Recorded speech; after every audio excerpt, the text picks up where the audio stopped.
Gimana sih caranya dua orang ini memperlihatkan bentuk kecintaan mereka kepada negara Indonesia? Oke, kali ini kita coba unboxing mereka.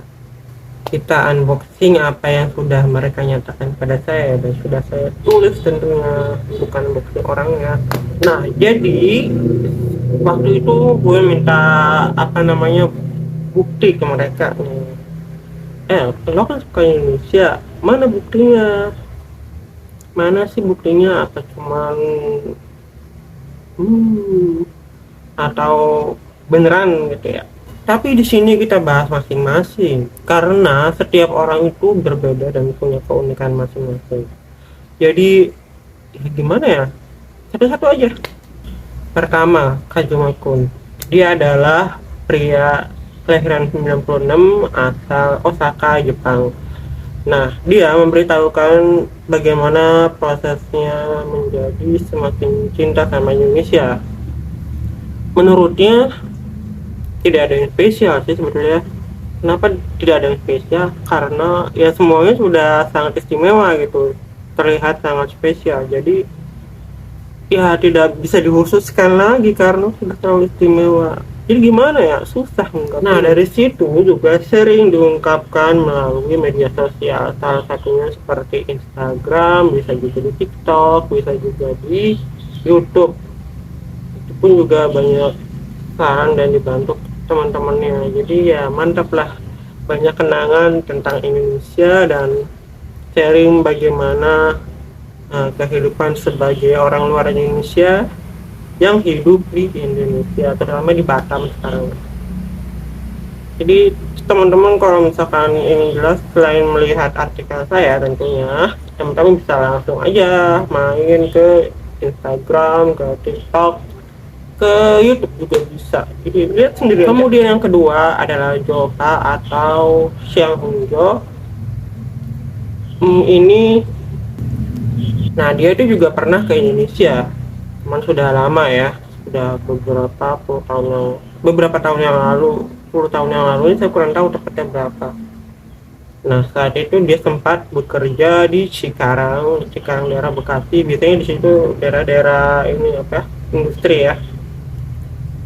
Terus dari situ akhirnya dia kembali lagi lah ke Seoul ya, di Korea. Ya, setelah tentunya saat di Indonesia pun dia mengalami banyak peristiwa yang seperti kultur shock gitu, atau banyak kenangan juga di sana. Dan akhirnya hal itu pun ia ungkapkan melalui media sosialnya ya. Salah satunya yang banyak itu di TikTok. Dia ada dua sih, nanti silakan lihat salah satunya yang sering rame itu. TikTok itu sering dipakai ketika ingin sekali berinteraksi. Payung-payung aja, oh bisa jadi kaya hujannya terus. Boy, Banyak konten yang dibuat dari hasil inspirasi karena sudah banyak interaksi dengan orang Indonesia, khususnya wisatawan Indonesia yang pergi ke Korea Selatan. Jadi dia itu pemandu wisata.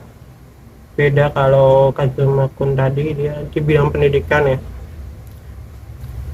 Nah, hasil dari seringnya interaksi dengan orang-orang Indonesia ia tuangkan di TikTok itu. Kebanyakan di situ ya, kadang beberapa buat postingan di Instagram. Tapi kebanyakan di TikTok. Tapi di YouTube juga ada beberapa, tidak banyak, dan teman-teman bisa lihat sendiri kondisinya ini. Indonesia kadang suka telepon-teleponan gitu waktu live sama followernya sendiri. Nah, saat bekerja menjadi pemandu wisata itu, jadi dia sering mendapatkan pertanyaan dari orang Indonesia. Ya, selain kadang juga ada pertanyaan yang kepo ya terhadap diri orang itu sendiri gitu, diri apa itu. Tapi ada pertanyaan umum yang biasa ditanyakan oleh para wisatawan itu. Nah, dari semua pertanyaan yang sering berulang-ulang dan ulang terus sampai bosan pasti. Nah, dijadikanlah konten. Jadi di situ dia membuat konten perbedaan antara Indonesia dan Malaysia gitu.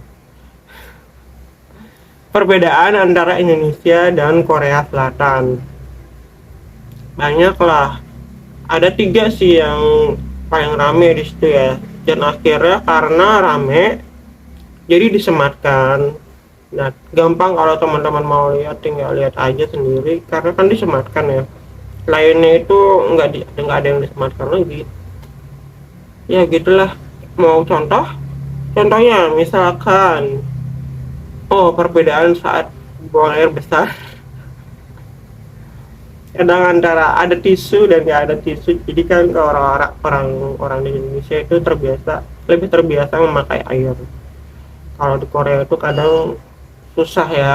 Ada sih beberapa, cuman dominannya jadi ada tisu. Makanya kan kadang susah juga kalau orang yang terbiasa memakai tisu, kemudian tiba-tiba harus berubah gitu pakai air, itu harus transformasi banget gitu.